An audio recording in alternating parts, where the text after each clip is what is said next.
Alright, yeah, working on this Chinese jack again, and just got done cleaning it all up.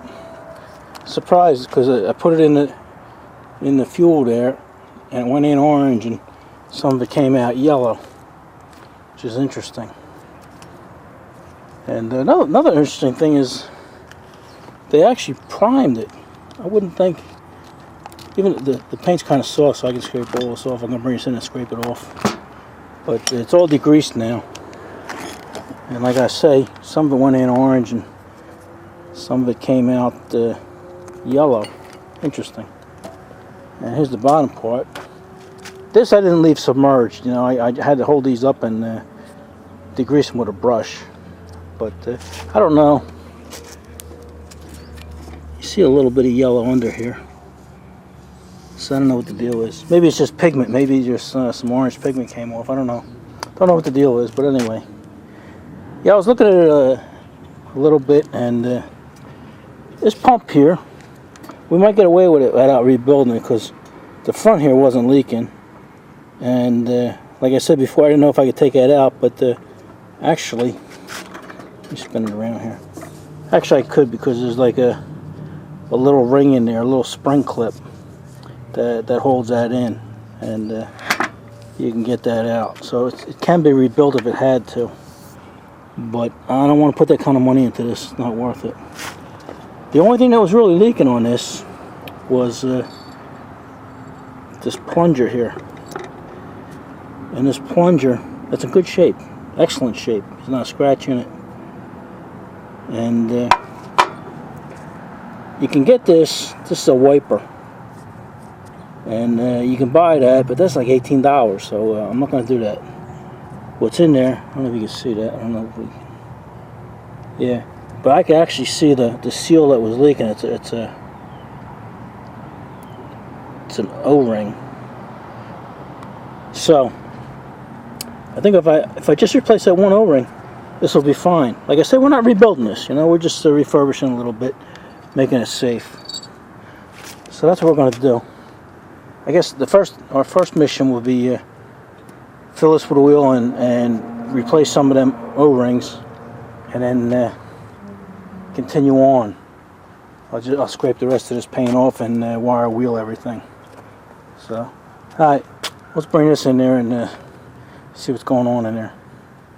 Alright, yeah, it's the next day, and I took this apart and cleaned this. I had a little change of plans. I was going to rebuild this today, but since it's so nice out, I think I may take a few of these parts outside and remove the paint off them. I already cleaned one of them off down there on the wire wheel and stuff. Came out nice.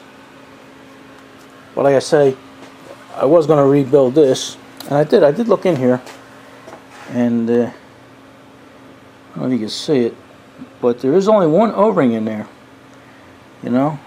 Usually most of these have two, but that one only had one. And then I took this out, and usually there's 2 ball bearings in there and a couple springs, or at least one spring. This didn't have any springs, so I'll have to do a little research on that. But and even this, you know, and all the gaskets are good. This looks bad. This is just what squeezed out when they put that down. So this is actually good. And this is the overload. There's nothing to do in there. They tell you to stay away from that anyway. They don't want you messing with that.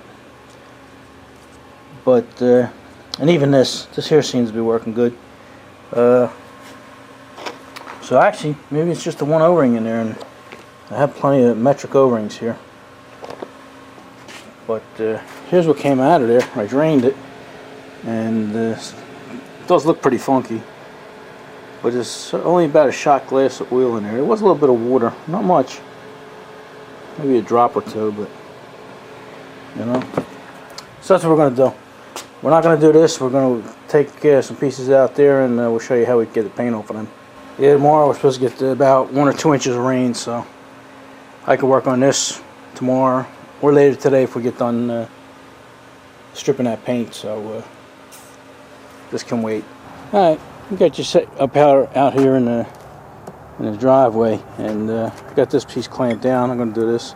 You know, whenever I remove paint from something, You know, we use a wire wheel or you know, other methods, and everybody always says you should sandblast it. And to me, sandblasting is the last thing I ever want to do.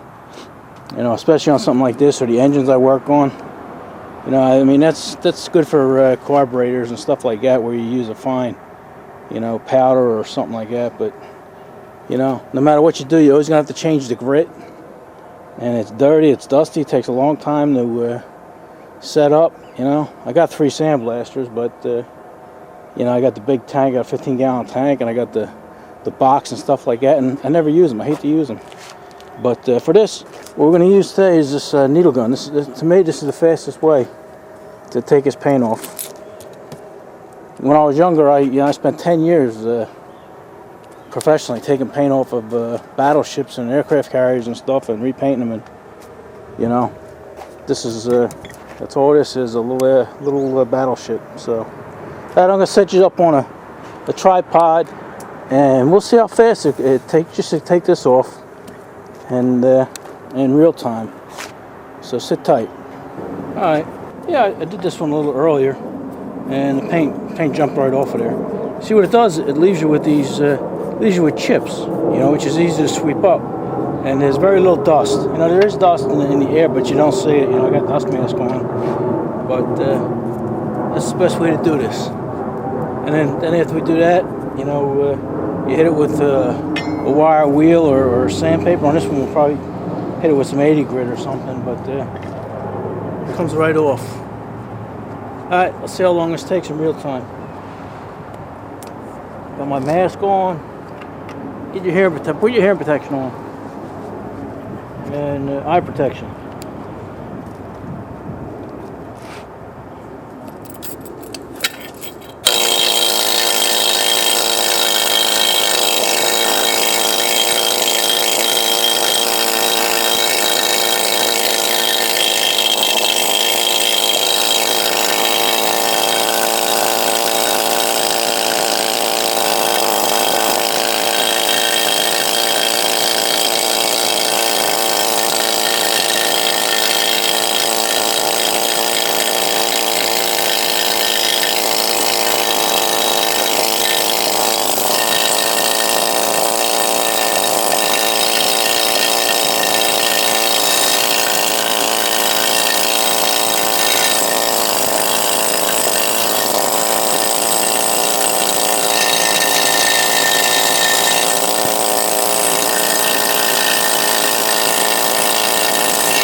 Alright, that was real time. This looks like the paint's still on there, but that's just like stain from the primer. That'll come right off with a wire wheel or a sanding disc. Guess I have to do that, huh? Alright, see that? Now this you just sweep this up and you're done. But, that's how easy it is to take paint off. Alright, let me knock some of this stuff out, and I'll turn you back on when we're almost done.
we got old paint off it.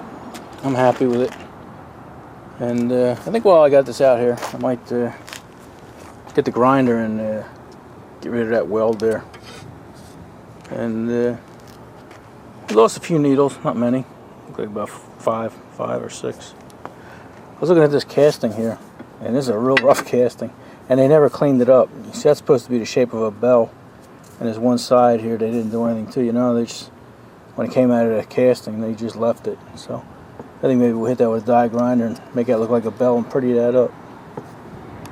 All right, yeah, the wheels came out real nice. All right, I'm gonna go get the grinding wheel and knock some of this down. I was looking at the axle. The axle actually don't look bad. I got to get rid of that weld stuff, but you can still actually see the machine marks on there. You know, and maybe the wheels are supposed to, you know, be they're loose, but they're not really too bad. And maybe that's just the way they're supposed to be. We'll have to look them over. All right. Here's all the paint that I swept up. You think there would have been more, but that's it. And the cleanup is done. You know, I mean, that's why I like the needle gun. Does the job and you're done.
Alright, I hit these with a sanding disc, grinding disc, whatever you want, 80 grit.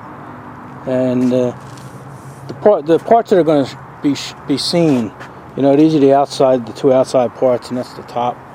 I did that with the wheel, you know, the sanding wheel.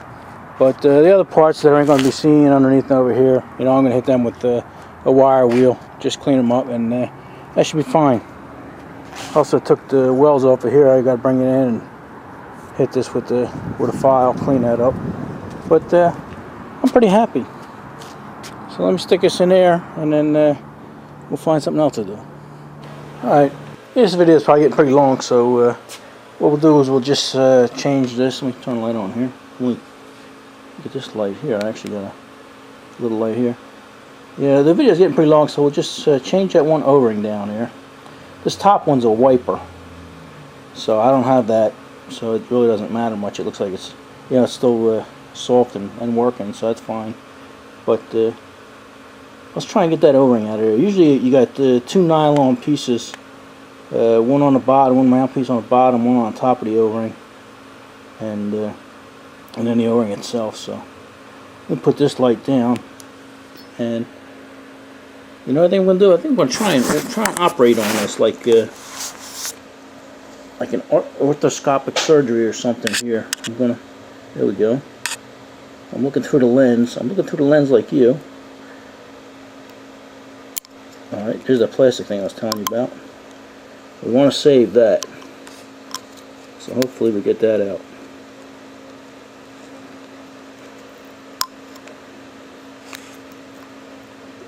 Here's the O-ring, that's what we want.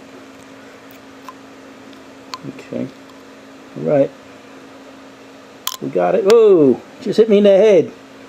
Alright. Let me get them other piece of plastic out of there. And then we'll find an O-ring to fit. Alright.